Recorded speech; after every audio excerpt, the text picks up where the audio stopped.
पंच परमेष्ठी भगवान की जय। संत शिरोमणि आचार्य विद्यासागर जी महाराज की जय। आइए थोड़ा रिवीजन कर लें। पहले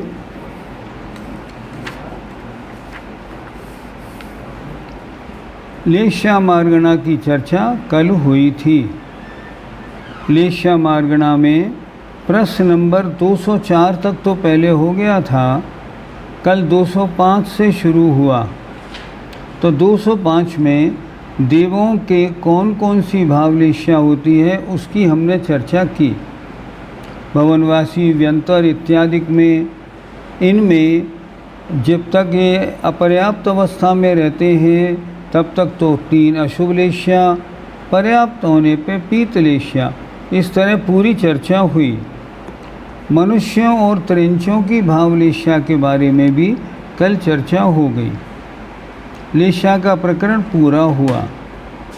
एक और नई चर्चा कल आई थी, समुद्घात, अर्थात मूल शरीर को न छोड़कर आत्म प्रदेशों का शरीर से बाहर निकलना, इसका नाम समुद्घात है। समुद्घात 7 प्रकार का होता है। वर्तमान में वेदना, कषाय और मारणांतिक समुद्घात संभव है, अन्य और 4 समुद्घात नहीं।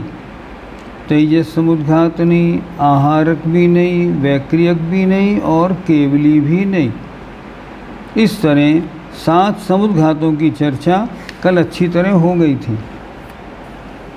लेश्याओं के काल के बारे में प्रश्न नंबर 209 कल चर्चा अच्छी तरह हो गई थी।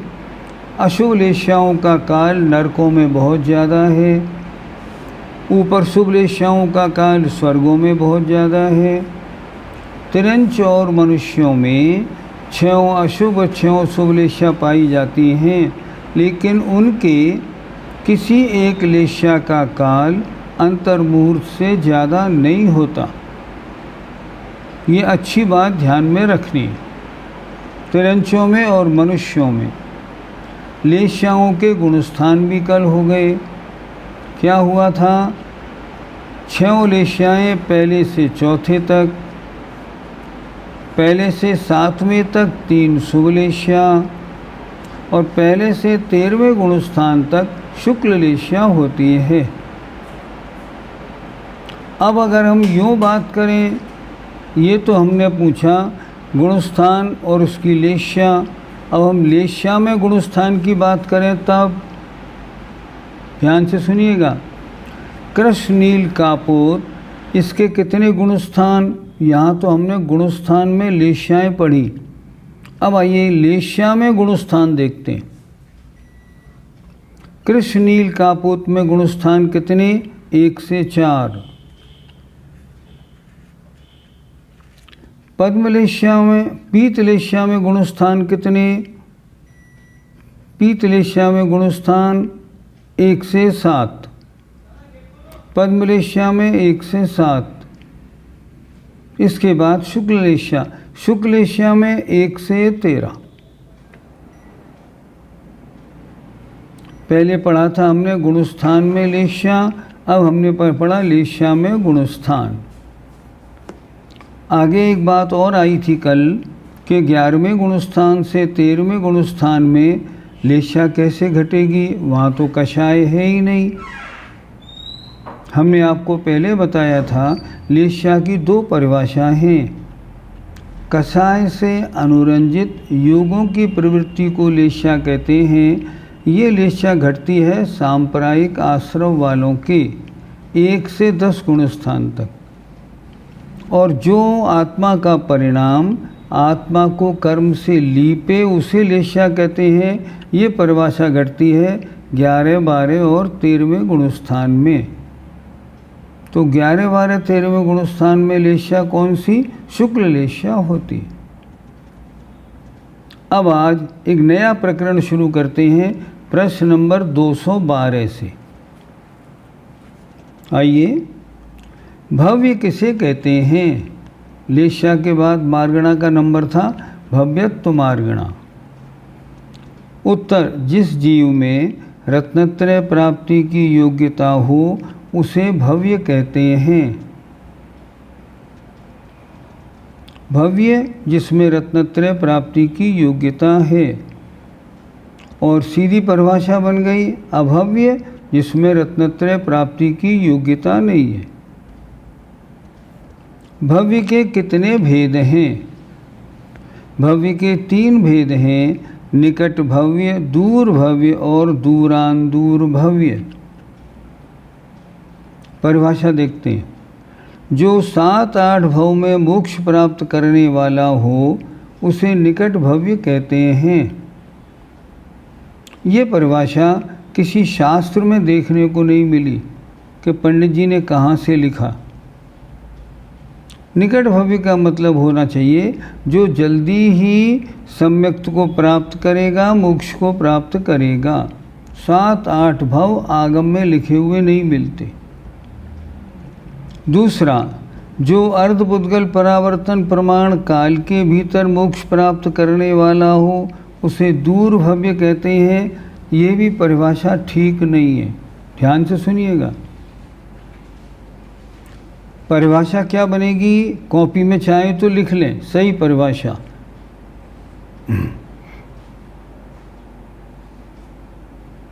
जो शीघ्र ही मोक्ष प्राप्त करेंगे वे निकट भव्य हैं।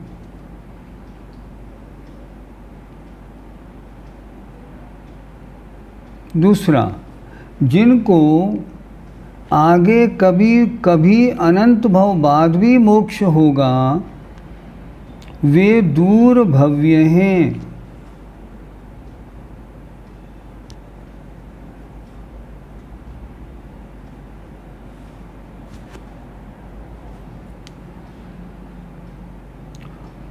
और जिनको भव्य होने के बाद भी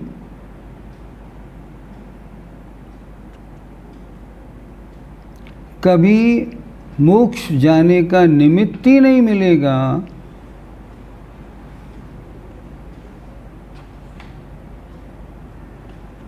वे दूरांदूर भव्य या अभव्य समभव्य कहलाते हैं।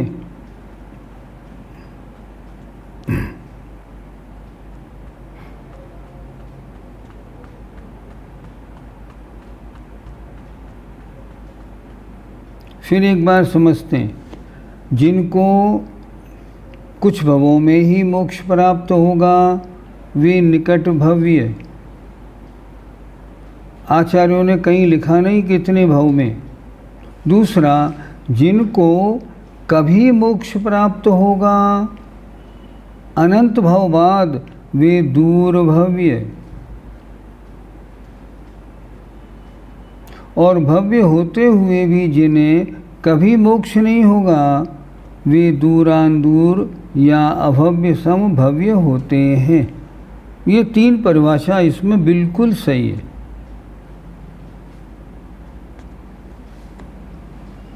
प्रश्न, जिन्हें कभी मोक्ष प्राप्त नहीं होगा उन्हें भव्य कैसे कह दिया? जिन्हें कभी मोक्ष प्राप्त नहीं होगा उनको भव्य कैसे कह दिया? उनकी आत्मा में योग्यता तो है परंतु उन्हें कभी निमित्त नहीं मिलेगा। निमित्त क्यों नहीं मिलेगा?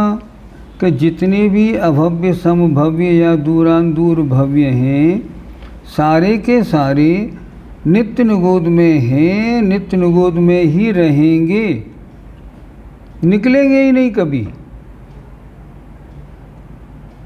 प्रश्न जरा अच्छी तरह सुनिएगा। अभव्य कहाँ रहते हैं? ध्यान से सुनिएगा। अभव्य नित्य निगोद में है या नित्य निगोद के बाहर? उत्तर, एक भी अभव्य नित्य निगोद में नहीं है। अच्छी तरह सुनिए, एक भी अभव्य नित्य निगोद में नहीं है। सारे अभव्य निगोद से बाहर हैं। अब दूसरी बात, 6 महीने 8 समय में जो 608 जीव निकलते हैं, ये भव्य है या अभव्य है? उत्तर, ये सारे के सारे भव्य ही हैं। ये सारे के सारे भव्य ही हैं।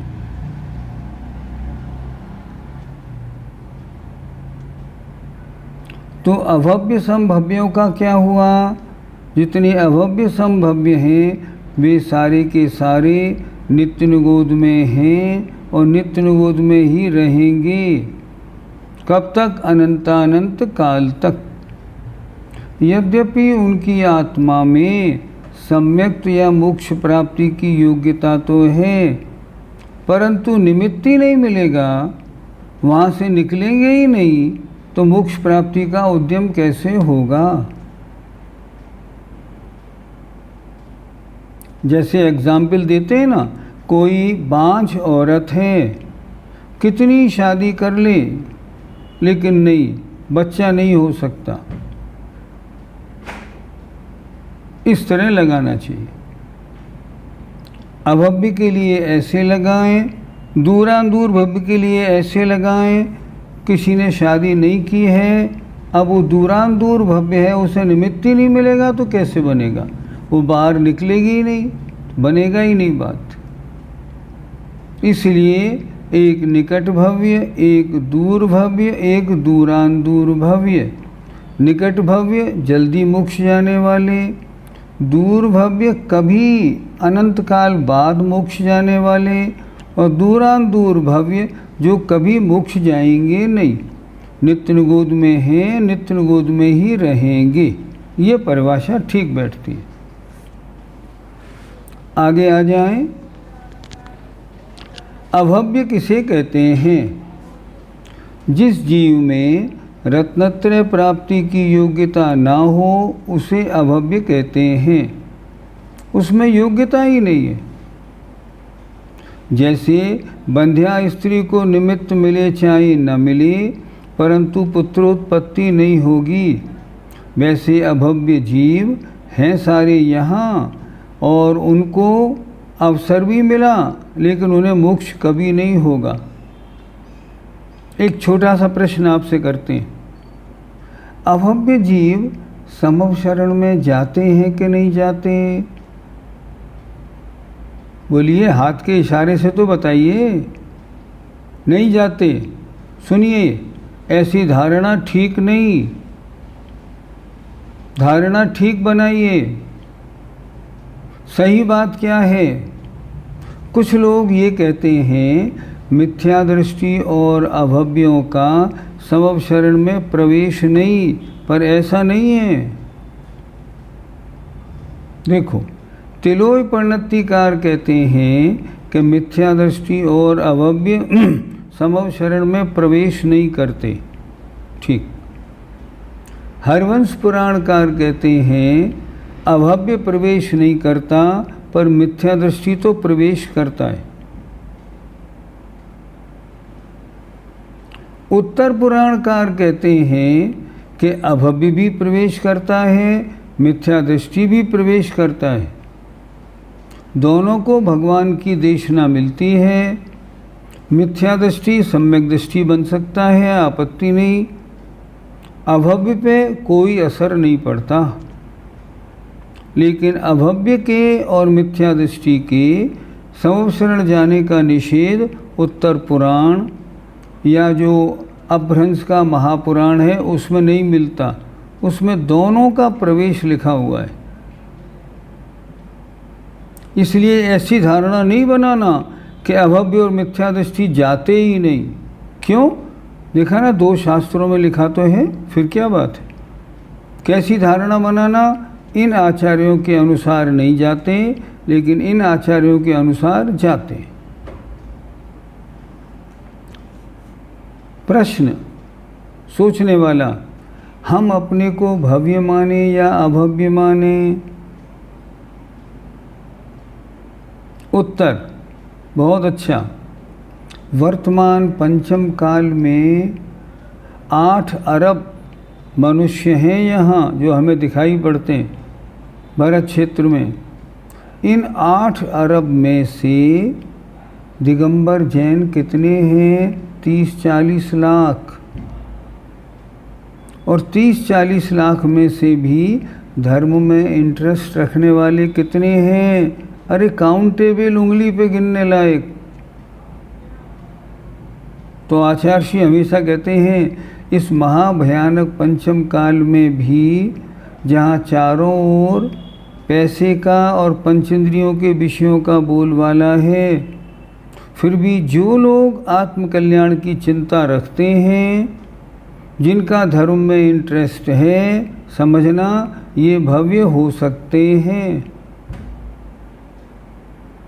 अब जिनका इंटरेस्ट ही नहीं है उनकी हम क्या बात करें? तो हम क्या हैं? हमारा इंटरेस्ट है तो हम भव्य हैं, आपत्ति क्या है? इसलिए ऐसी मान्यता बनानी चाहिए।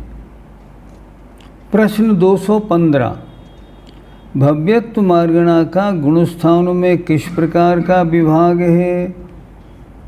अभव्य जीव सदा प्रथम गुणस्थान में रहते हैं। अभव्यों का गुणस्थान सिर्फ पहला। भव्य जीव प्रथम से 14वें गुणस्थान पर्यंत होते हैं। सिद्ध परमेष्टि भव्यत्व और अभव्यत्व के व्यवहार से रहित होते हैं। सिद्ध भगवान ना भव्य ना अभव्य, दोनों ही नहीं। क्यों? भव्यत्व एक योग्यता का नाम था। जब वो योग्यता प्रकट हो गई, अब उस भव्यत्व भाव का क्या काम? आचार्य श्री बहुत अच्छा उदाहरण देते हैं, आचार्य विद्यासागर जी महाराज। वो कहते हैं आपको दिल्ली से बॉम्बे जाना है, आपने टिकट जेब में रख लिया दिल्ली से बॉम्बे का, आप में योग्यता है, हाँ देखो ये रहा टिकट मेरे पास, मैं दिल्ली से बॉम्बे जा रहा हूँ। ठीक, भव्यत्व की योग्यता हो गई, हो गई। अब आप बॉम्बे पहुँच गए और बॉम्बे पहुँच के आप गेट से बाहर निकले। अब आप टिकट का क्या करोगे? फाड़ा और फेंक दिया। क्यों फेंक दिया? अब भव्यत्व भाव की हमें ज़रूरत नहीं। ये आचार्य ये उदाहरण देते हैं। इसलिए सिद्ध भगवान ना भव्य और ना अभव्य, इन दोनों से दूर रहते हैं। प्रश्न 216, भव्य अभव्य जीवों का कितना प्रमाण है? भव्य काउंटिंग में कितने, अभव्य काउंटिंग में कितने? अभव्य ज़्यादा या भव्य ज़्यादा? उत्तर देखिए, जघन्य युक्तानंत प्रमाण अभव्य जीवों का प्रमाण है।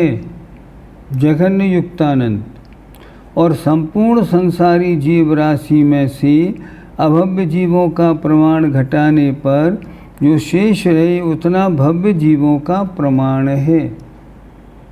प्रश्न समझ में नहीं आया, सरल भाषा में समझा दीजिए, समझ लीजिए क्या बात है। अभव्य बहुत कम हैं, उनसे अनंत गुणे भव्य हैं। अभव्य बहुत कम हैं, क्या लिखा? युक्तानंत प्रमाण बहुत कम, और भव्य कितने हैं? उनसे अनंत गुणे। और भव्य और अभव्य से रहित कौन है? सिद्ध भगवान। ऐसे 3 प्रकार। इस तरह भव्य और अभव्य की चर्चा हुई। हम भव्य हैं और भव्य ही बने रहेंगे, इसलिए हमें अपना सारा जीवन धर्म में गुजारना है, जिससे हम भव्य बने रहें। कोई हमें अभव्य में गिनती नहीं कर ले हमारी, इस कारण भव्यत्व मार्गणा हो गई। अब आगे एक नया विषय शुरू हुआ प्रश्न नंबर 217 से। संसार परिवर्तन के कितने भेद हैं? हमने ये विषय नाम से तो बहुत बार सुना है, पर इसके स्वरूप को कभी ढंग से नहीं समझा। आइए इस बार थोड़ा ढंग से समझने की कोशिश करते हैं। संसार परिवर्तन के 5 भेद हैं: द्रव्य, क्षेत्र, काल, भव और भाव। इन्हें हम क्या कहते हैं? पंच परावर्तन। ये पंच परावर्तन कहलाते हैं। इनके चक्कर में आदमी अनंत काल से भटक रहा है। हमने ये पंच परावर्तन कितनी बार कर लिए? अनंत बार कर लिए। अनंत काल से इन पंच परावर्तन के इनके चक्कर में हम भटक रहे हैं। इनकी डेफिनेशन क्या है समझिए। एक बात आपको बता दूं, पंच परावर्तन समझना बहुत टेढ़ा काम है और इसमें उलझना और भी टेढ़ा काम है। पर समझना तो है, इसलिए समझेंगे, लेकिन हिम्मत नहीं हारेंगे, समझेंगे, दिमाग लगाएंगे। अब देखते हैं। सबसे पहला द्रव्य परिवर्तन। द्रव्य परिवर्तन के कितने भेद हैं और उनका स्वरूप क्या है?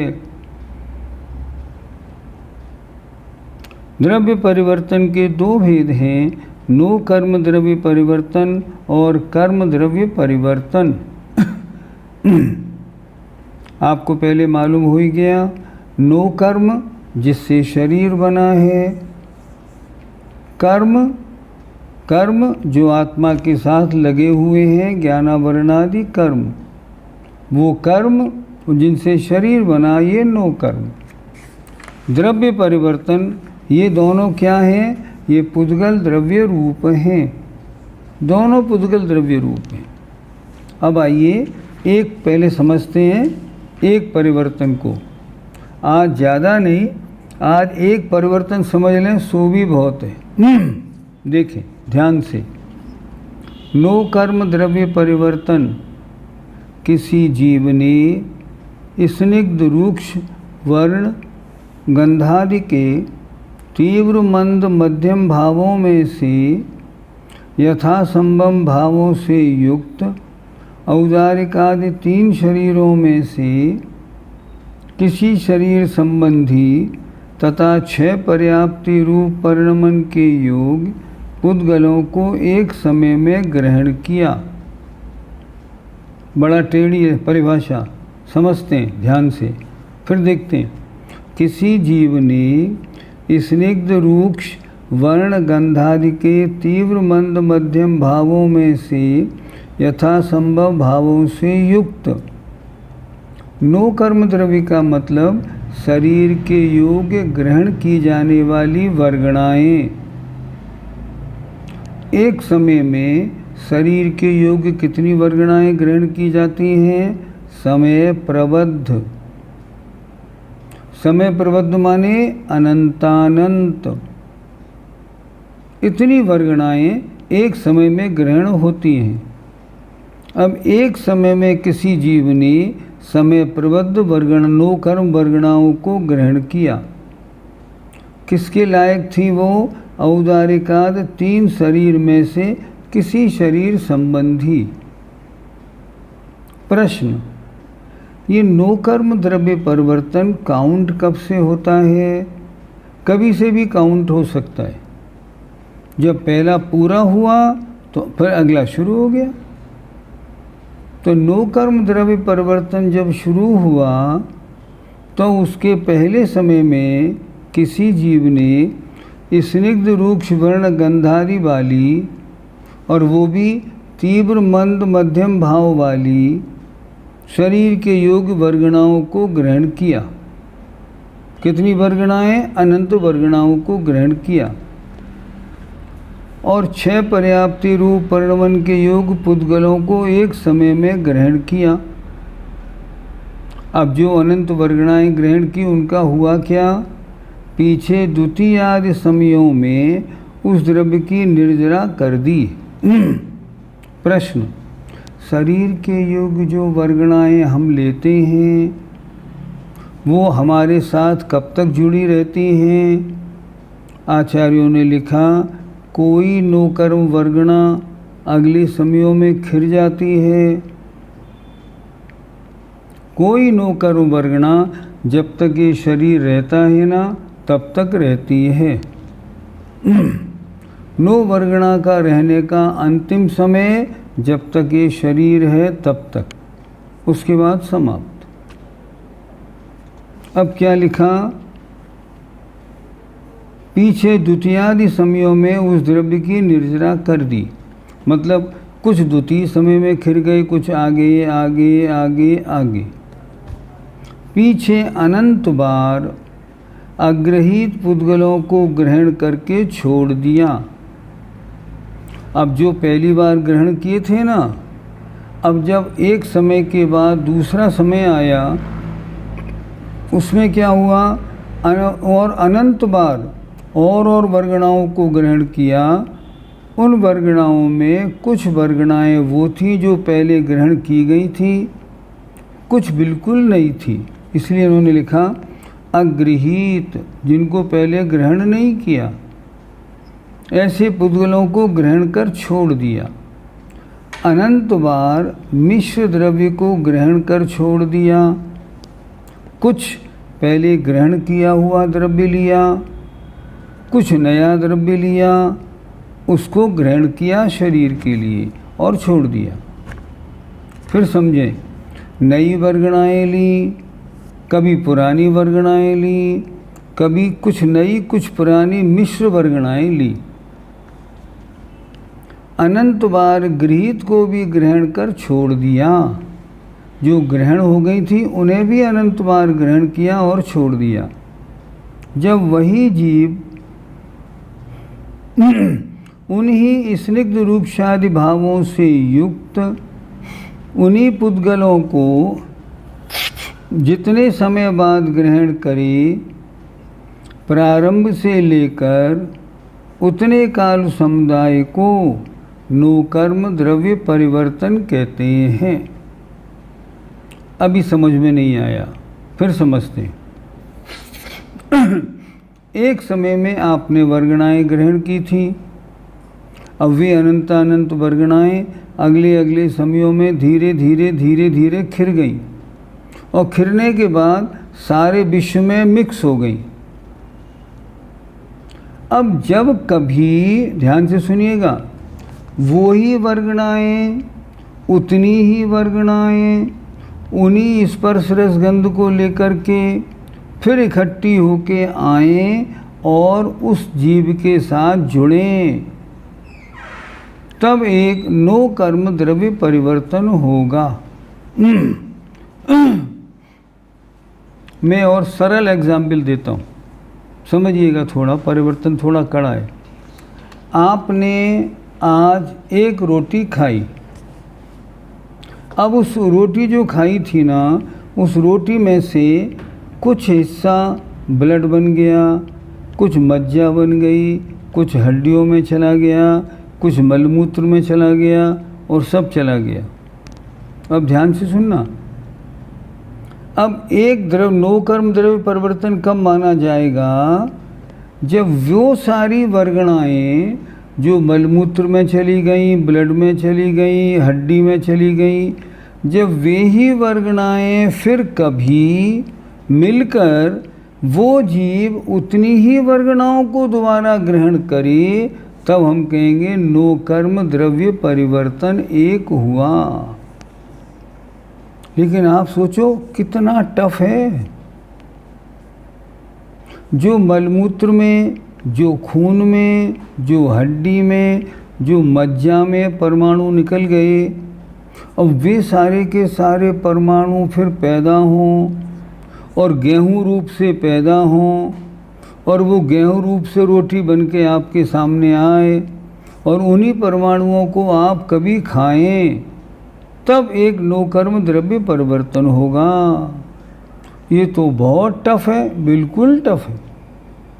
तो होता है क्या ऐसा? अरे अनंत बार हुआ है, जब तो हम कह ही रहे हैं, जब तो एक परिवर्तन की बात हो रही है। ऐसा होने में कितना समय लगता है? अनंत काल लगेगा। ये नहीं कि आज ऐसा हुआ और कल बन गया फिर दोबारा एक परिवर्तन, ऐसे थोड़ी होगा।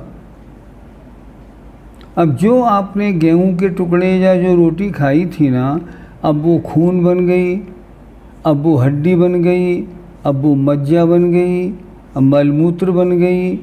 जब वो फिर दोबारा खेत में जाए और खेत में जाके पैदा हो, और पैदा हो के जब उतनी ही परमाणुओं को फिर दोबारा कर्म के योग्य वो ग्रहण करें, तब तो उसके बाद बात बनेगी, नहीं तो कैसे बनेगी?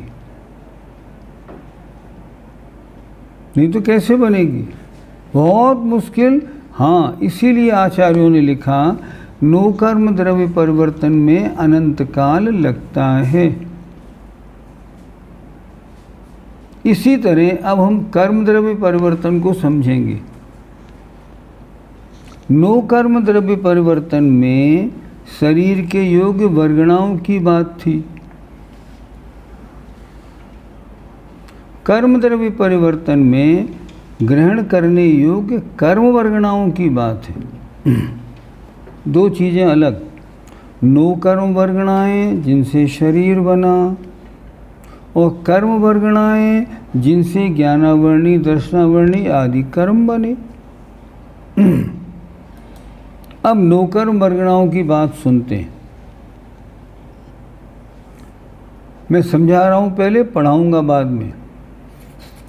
किसी जीव ने एक समय में समय प्रबद्ध प्रमाण माने अनंतानंत कार्बन वर्गणाओं को ग्रहण करके कर्म रूप बनाया।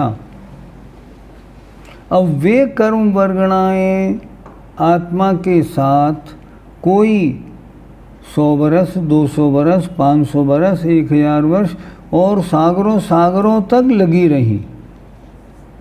लगने के बाद अब वो वर्गणाएं समय आने पर फल दिया और खिर गई। ठीक हो गया, खिर गई। अब जब कभी दोबारा वही द्रव्य वर्गणाएं उतनी ही इकट्ठी होकर और उसी रूप से वह जीव ग्रहण करे। अरे ये कैसे हो सकता है? कोई तो आत्मा के साथ चुपकी पड़ी है, किसी को दूसरे किसी ने ग्रहण कर लिया तो वो तो गया, सब जगह बिखर गई। बनेगा कैसे? नहीं बनता है। जब उन्हीं वर्गणाओं को उसी रूप से, उसी रूप रसगंध स्पर्श वाली, उसी अनुभाग वाली के अनुसार वो आदमी पुनः ग्रहण करे, तब कर्म द्रव्य परिवर्तन होता है। कितना टफ है, इसका हिसाब लगाएं तो बुद्धि खराब हो जाती है। वो जो कर्म वर्गणाएं हमने ग्रहण की, वो 30 कोड़ा कोड़ी सागर तो हमारे ही छुप के रहती हैं। और जब हमारे पास से छूटती हैं ना, तब क्या होता है? अन्य और लोग ग्रहण कर लेते हैं। अब वो उन सबके पास से छूटे और उतने का उतना ही बड़ा एक पिंड बने, और वो पिंड बन के फिर आत्मा ग्रहण करे। ये तो बहुत मुश्किल काम। हाँ, बिल्कुल मुश्किल। इसीलिए द्रव्य परिवर्तन, कर्म परिवर्तन, नो कर्म परिवर्तन दोनों को मिलाने से जितना बनता है ना, उसे एक द्रव्य परिवर्तन कहते हैं। सुनते हैं सम्यक दृष्टि जीव के नहीं, किसी मिथ्या दृष्टि जीव के जब सम्यक उत्पन्न होता है, तब क्या होता है कि वह अपने अनंत संसार को अर्धपुद्गल परावर्तन कर देता है। ठीक है ना? तो अर्धपुद्गल परावर्तन काल क्या हुआ? इसके लिए उन्होंने बताया कि नो कर्म द्रव्य परिवर्तन और द्रव्य कर्म परिवर्तन, नो कर्म द्रव्य परिवर्तन और कर्म द्रव्य परिवर्तन दोनों में जितना समय लगा, उनमें से दोनों को जोड़ लो, उसका आधा समय जो हुआ उसे कहते हैं अर्धपुद्गल परावर्तन काल। प्रश्न, ये कितना होता है? ये अनंत काल होता है। काउंटेबल है कि नहीं? नहीं, बिल्कुल काउंटेबल नहीं। क्या अवधि ज्ञानी मनपर्य ज्ञानी जान सकते हैं क्या? नहीं जान सकते, क्योंकि उनका विषय अनंत नहीं होता।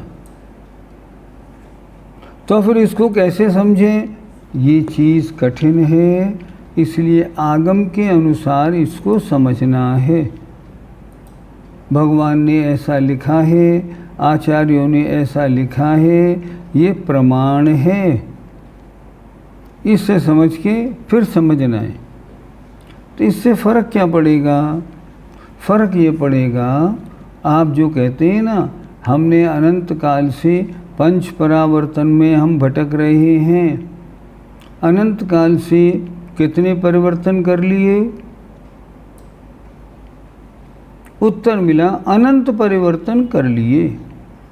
एक परिवर्तन में काल कितना लगा? ओहो, अनंत काल लगा। मैं संसार में कब से भटक रहा हूँ? अनंत काल से भटक रहा हूँ। ये परिवर्तन समझने से मेरे संसार भ्रमण का चक्कर कब से चल रहा है ये समझ में आ जाता है। एक एक परावर्तन में, अभी तो आप देखना, जितना काल द्रव्य परावर्तन में लगता है उससे असंख्यात गुना क्षेत्र में, उससे असंख्यात गुना काल में, उससे असंख्यात गुना भव में, उससे असंख्यात गुना भाव में लगता है। और ये जितना इन पांचों में काल लगाना, उसको जोड़ा तो हमने कहा पंच परावर्तन काल इतना बड़ा होता है। आइए एक बार थोड़ा समझ लेते हैं इसको फिर दोबारा। पृष्ठ 59 ऊपर से समझते हैं।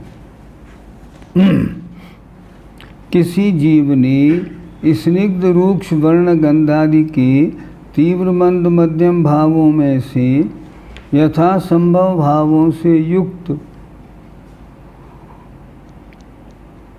औदारिक आदि 3 शरीरों में से किसी शरीर संबंधी तथा 6 पर्याप्त रूप वर्णमन के योग्य पुद्गलों को एक समय में ग्रहण किया। शरीर योग्य वर्गणाओं को पीछे द्वितीयादि समयों में उस द्रव्य की निर्जरा कर दी। द्वितीयादि समयों में क्रम से वो अपने पास से निर्जरित होने लगा। पीछे अनंत बार अग्रहित पुद्गलों को ग्रहण कर छोड़ दिया। अग्रहित जो ग्रहण नहीं किए थे उनको ग्रहण किया और छोड़ा, ग्रहण किया और छोड़ा। अनंत बार मिश्र द्रव्य को ग्रहण कर छोड़ दिया। कुछ ग्रहण किया हुआ द्रव्य लिया और कुछ बिना ग्रहण किया हुआ द्रव्य लिया, दोनों को ग्रहण किया। अनंत बार गृहीत को भी ग्रहण कर छोड़ दिया। जब वही जीव उन्हीं स्निग्ध रूक्षादि भावों से युक्त उन्हीं पुद्गलों को जितने समय बाद ग्रहण करे, प्रारंभ से लेकर उतने काल समुदाय को नो कर्म द्रव्य परिवर्तन कहते हैं। शरीर के योग्य जैसी वर्गणाएँ, जितनी वर्गणाएँ, जिस तरह की वर्गणाएँ एक बार ली थी वो वर्गणाएँ ग्रहण तो कर ली, वे अपने समय से आगे आगे आगे आगे करोड़ों अरबों वर्षों में धीरे धीरे धीरे धीरे खिरती गई, छोड़ती गई आत्मा को, शरीर को। अब इस तरह तो उन्होंने छोड़ दिया।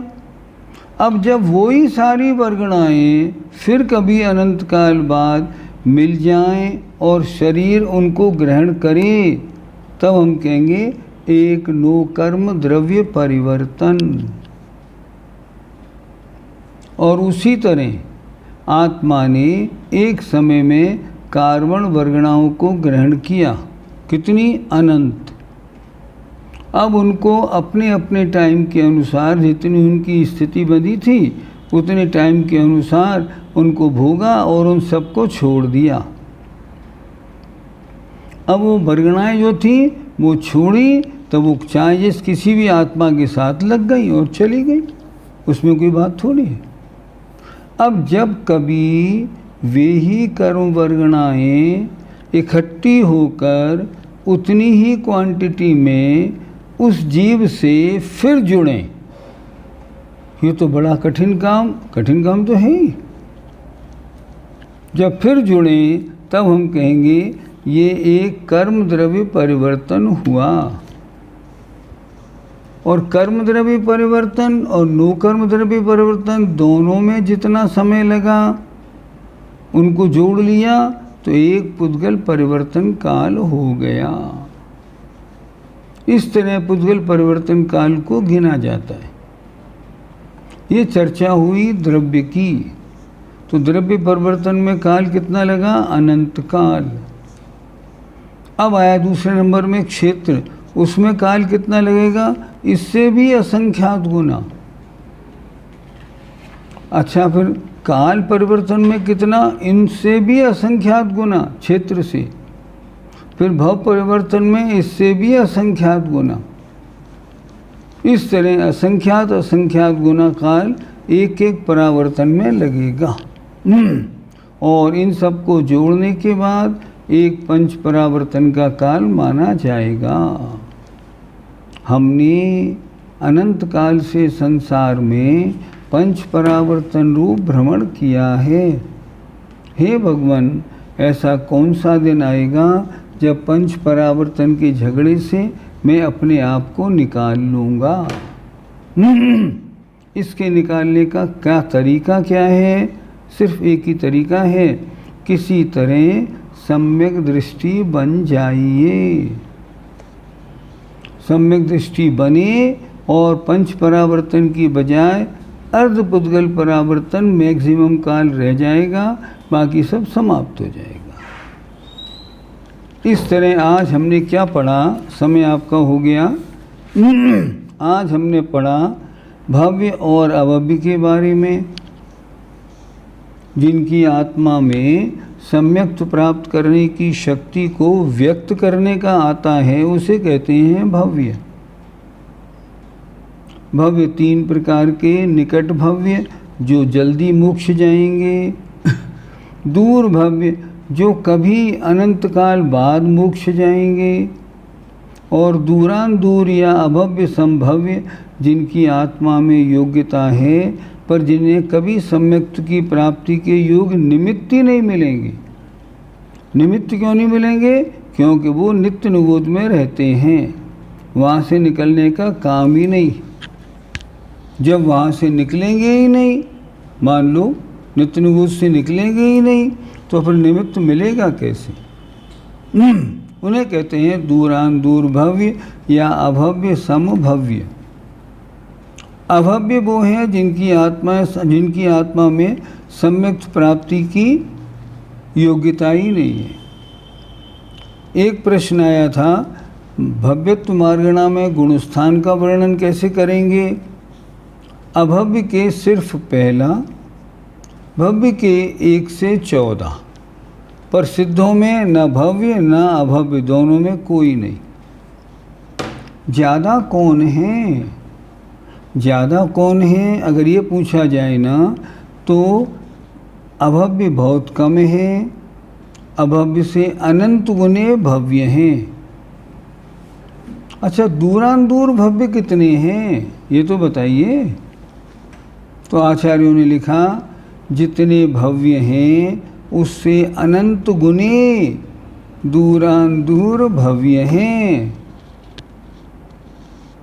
जो आज तक कभी नित्य निबोध से निकले नहीं, अनंत काल बाद भी निकलेंगे नहीं, उनकी गिनती कितनी है? अनंतानंत है। सबसे ज़्यादा वो है। इसके बाद परिवर्तन की बात चली थी, तो आज द्रव्य परिवर्तन में नो कर्म द्रव्य परिवर्तन और द्रव्य कर्म परिवर्तन को समझाया। थोड़ा इस पे मंथन करिए, क्योंकि अगर ये आपने समझ लिया ना तो अगले परिवर्तन आपके समझ में आएंगे, अन्यथा नहीं आएंगे। इसलिए इसकी थोड़ी घुटाई करें, इन दोनों को समझेंगे तो कल जो अन्य परिवर्तन पढ़ाए जाएंगे वो आपकी समझ में आ जाएंगे। आइए अब थोड़ा प्रश्नों को देख लेते हैं। कपाट समुद्घात में क्या आत्म परमाणु पूरे तृष्णाड़ी में फैल जाते हैं? नहीं। कषाय कपाट समुद्घात यूँ निकलता है ऐसा। तृष्णाड़ी तो बहुत चौड़ी है, वैसे नहीं। हाँ, लेकिन ऊपर से नीचे तक लंबे फैलते हैं, ये बात ज़रूर है, पर तृष्णाड़ी को पूरा फुल नहीं करते। ऐसे निकलते हैं, ऐसे इस रूप में ऊपर से नीचे तक ऐसे होते हैं। दूसरा,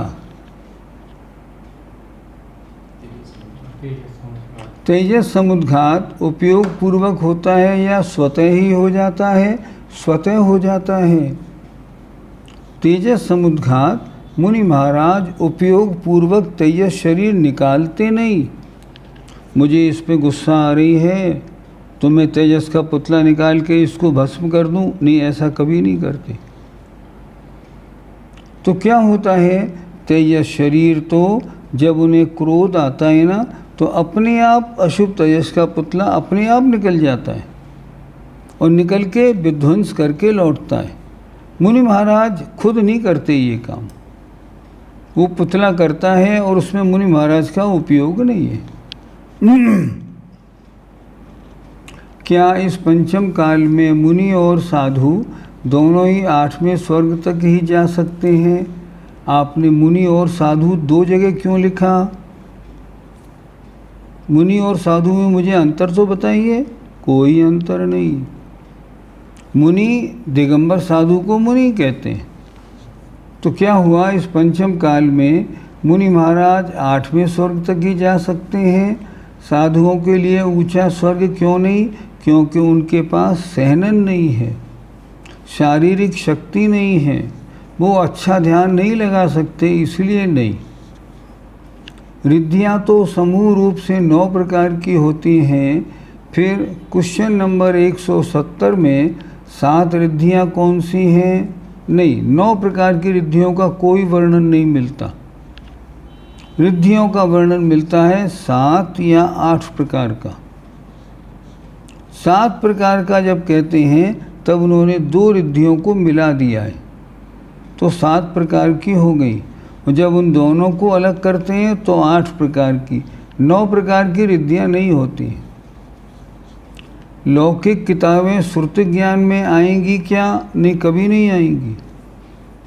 लेकिन लौकिक किताबों का ज्ञान क्या श्रुति ज्ञान माना जाएगा? क्यों नहीं माना जाएगा?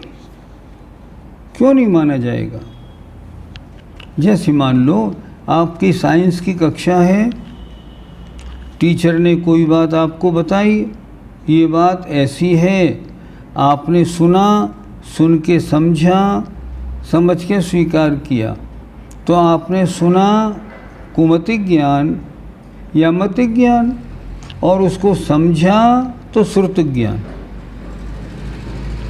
ये दोनों बातें हैं। तो लौकिक किताबों में श्रुतिक ज्ञान होता तो है, लेकिन वो श्रुतिक ज्ञान धार्मिक श्रुतिक ज्ञान नहीं है, अन्य ज्ञान है, धर्म से बाहर है। प्रश्न 27 में इस स्पर्धक का अर्थ क्या है?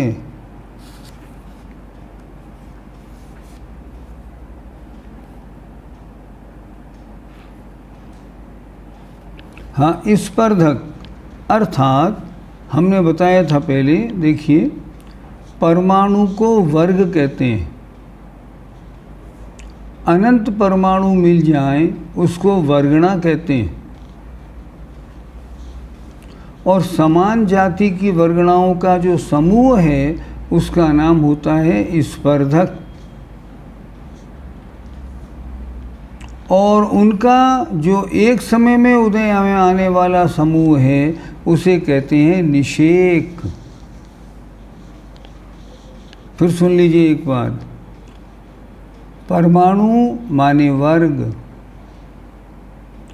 परमाणु का समूह वर्गणा।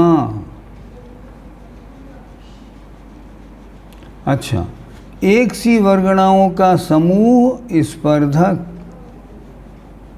और एक समय में उदय में आने वाले बहुत सारे भवों में बांधे गए जो स्पर्धकों का समूह है उसे कहते हैं निषेक। ऐसे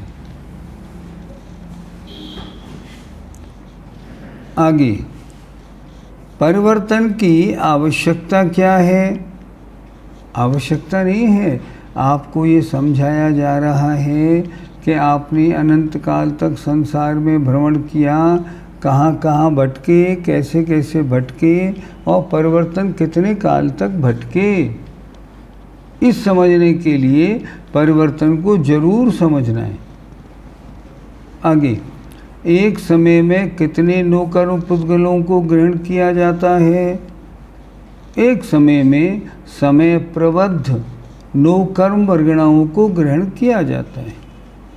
समय प्रबद्ध कितनी होती हैं? अनंत होती हैं। अगर द्वितीयादि समय में कर्मों की निर्जरा नहीं होती तो उस समय को भी परावर्तन में गिनेंगे क्या? नहीं गिनेंगे। द्वितीयादि समय में कर्मों की निर्जरा नहीं होती तो उस समय को भी परावर्तन में गिनेंगे क्या? द्वितीयादि समयों में निर्जरा तो होगी ही होगी, उसे रोक कौन सकता है? आपने जो मान लो नौकर वर्गणाएँ ग्रहण की हैं, वे अगले समयों में खिलेंगी कि नहीं खिलेंगी? बिल्कुल, अगले समयों से उनका खिलना शुरू हो जाएगा, इसे कोई नहीं रोक सकता।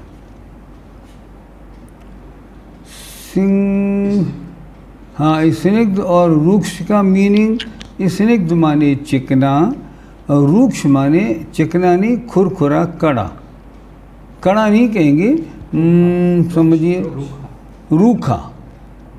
स्निग्ध माने चिकना, रूक्ष माने रूखा। द्रव्य तो 6 हैं, तो परिवर्तन में सिर्फ पुद्गल का ही क्यों बताया? क्योंकि संसार का परिवर्तन पुद्गल के कारण ही तो होता है, जीव के कारण थोड़ी होता है। इसलिए इन 5 चीज़ों के कारण परिवर्तन होता है। अगर अर्धपुद्गल परावर्तन काल समाप्त होने के पहले हमारे 2000 सागर का समय समाप्त हो जाए तो क्या होगा? 2000 सागर तो फिर दोबारा मिल जाएगा, उसमें कौन सी बात है। 2000 सागर के बारे में आप सब लोगों के दिमाग में भ्रांतियां घुसी हुई हैं, उसको भी ठीक करिए। सुनिए, लोग क्या कहते हैं, एक बार आपने तरस पर्याय प्राप्त कर ली, ध्यान से सुनिएगा क्योंकि जब भी भ्रांति निकलेगी। एक बार आपने स्थावर से निकल के तरस पर्याय प्राप्त की, तरस पर्याय कितने समय तक मिलेगी? 2000 सागर तक मैक्सिमम। अगर 2000 सागर पूरे हो गए तो फिर आपको निगोद में जाना पड़ेगा। ये आप सब ने सुन रखा है, लेकिन ऐसा बिल्कुल नहीं। 2000 सागर पूरे हो गए और तरस पर्याय से आप गिर गए तो तरस पर्याय से स्थावर पर्याय में आए और एक अंतर्मुहूर्त के बाद फिर तरस पर्याय में आ गए। ऐसा हो सकता है क्या? आपत्ति क्या है? 2000 सागर के लिए तरस में आए थे, 2000 सागर तक मान लो तरस में भटके, उसके बाद स्थावर में चले गए एक अंतर्मुहूर्त के लिए, और फिर स्थावर से फिर आ गए तरस में, 2000 सागर फिर रह लो। उसके बाद फिर स्थावर में आ गए 2000 सागर के बाद, और वहाँ मान लो एक अंतर्मुहूर्त रह लिए तो 2000 सागर के लिए फिर आ जाओ। ऐसा नहीं कि 2000 सागर पूरे होने के बाद निगोद जाने का नियम ही होता है, ऐसा कहीं भी आचार्यों ने नहीं लिखा। कुछ लोग क्या कहते हैं कि आपको मनुष्य के 48 भाव मिलने, 16 पुरुष के, 16 स्त्री के, 16 नपुंसक के, कुल 48 भव होते हैं मनुष्य के। अगर एक बार आपने मनुष्य भव सारे निकाल दिए ना, फिर आपको निगोद जाना पड़ेगा। नहीं, ऐसा भी नहीं होता। आपने मनुष्य में 48 पर्याय मान लो 48 भव ले लिए, 47 भव ले लिए, समय कितना लगा दिया आपने? 47 करोड़ पूर्व, और उसके बाद भोग भूमि में पैदा हो गए या तो आपको 3 पल्ले और लग गए। ये उत्कृष्ट काल है मनुष्य पर्याय का, 47 करोड़ पूर्व और 3 पल्य। इसके बाद क्या हुआ, वो जीव भोग भूमि से स्वर्ग में चला गया। अब स्वर्ग से अगर मनुष्य में आए ना तो इतने ही काल तक पुनः मनुष्य बन सकता है, इसमें आपत्ति नहीं। ये 2000 सागर क्या है, ये तो त्रस पर्याय का उत्कृष्ट काल है बस। अगर यहाँ से मान लो स्थावर में गिर गया तो स्थावर में अंतर्मूर्त रहने के बाद फिर त्रस बन जाएगा 2000 सागर तक, उसमें क्या आपत्ति है।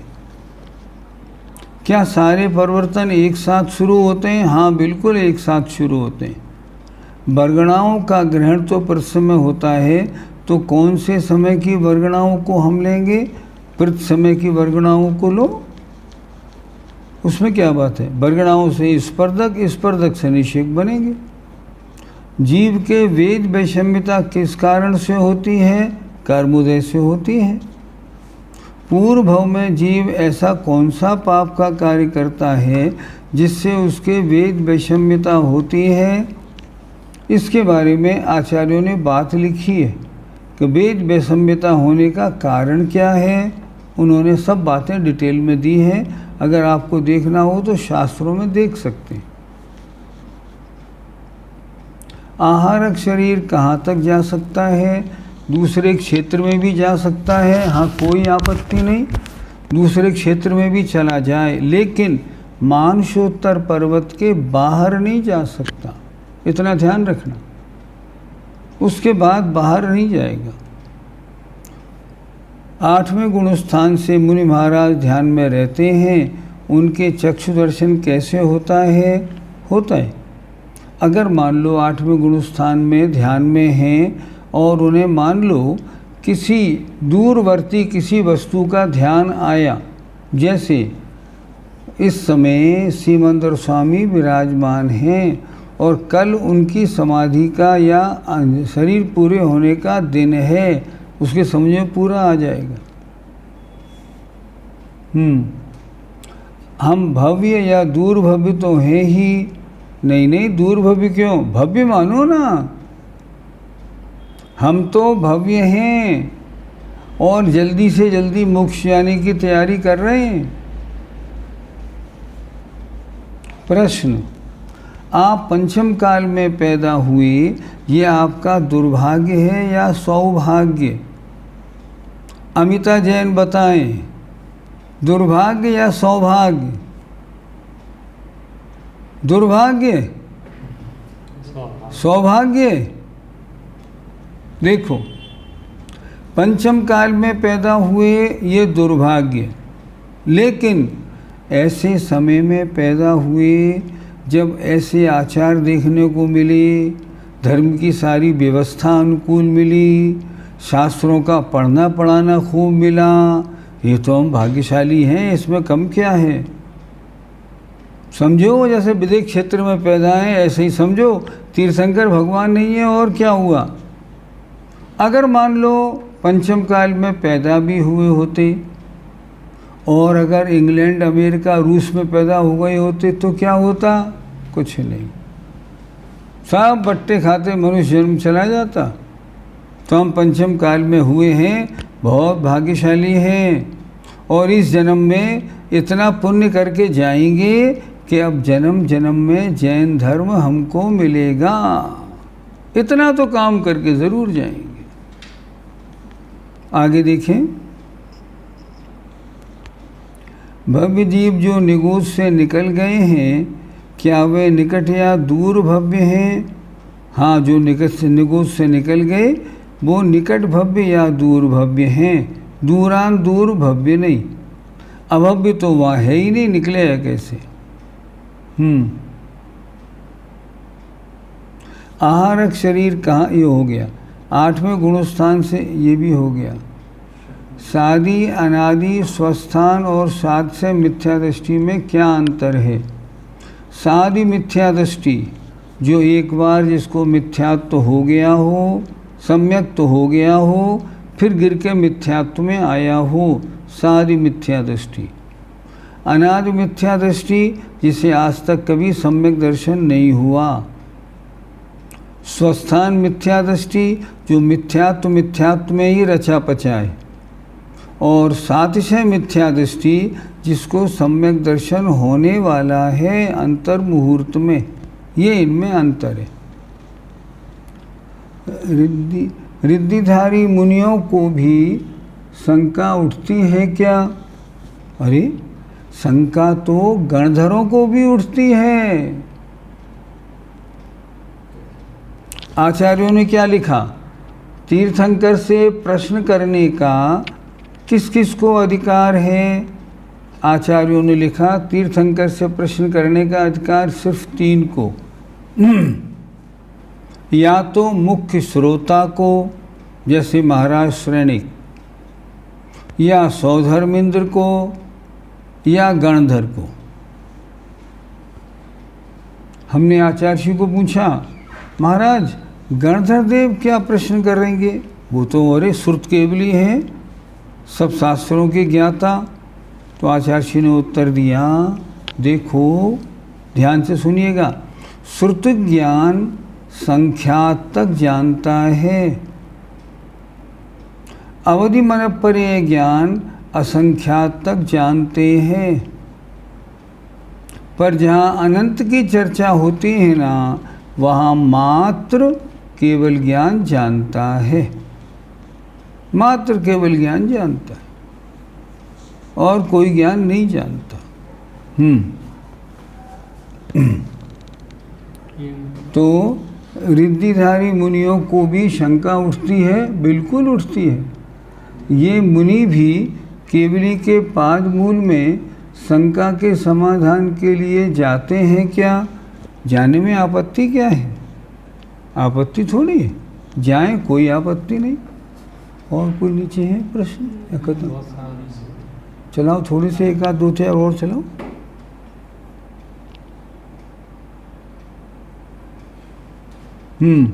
हमेशा से अभव्य नित्य निगोद से बाहर है, कभी नित्य निगोद में नहीं थे, नहीं कभी नहीं। जब से संसार है तब से अभव्य जीव नित्य निगोद से बाहर है। समुद्घात से कर्मों के आश्रय पर क्या प्रभाव पड़ता है? नहीं, कोई प्रभाव नहीं, उस पर प्रभाव नहीं है। तो ये समुद्घात उपयोग पूर्वक नहीं होता तो क्या उससे कर्मों का आश्रय नहीं होता? नहीं, मुनियों के नहीं होता उससे आश्रय। आगे चले। रिद्धिधारी मुनियों को भी, ये तो उठ गया। नित्य निगोद जीव कहाँ कहाँ पाए जाते हैं? आप 3 लोक का नक्शा देखेंगे ना, तो नीचे एक राजू में लिखा रहता है नित्य निगोद, पर वो गलत है। नित्य निगोद या जीव तीनों लोकों में भरे हुए हैं, सब जगह पाए जाते हैं और हमेशा पाए जाते हैं। ये नहीं कि नीचे वाले एक राजू में रहते हो, नहीं, ये कोई ख़ास बात नहीं, ये कुछ नहीं। नित्य निगोदिया तीनों लोकों में रहते हैं। सम्यक दर्शन प्राप्त होकर छूट गया।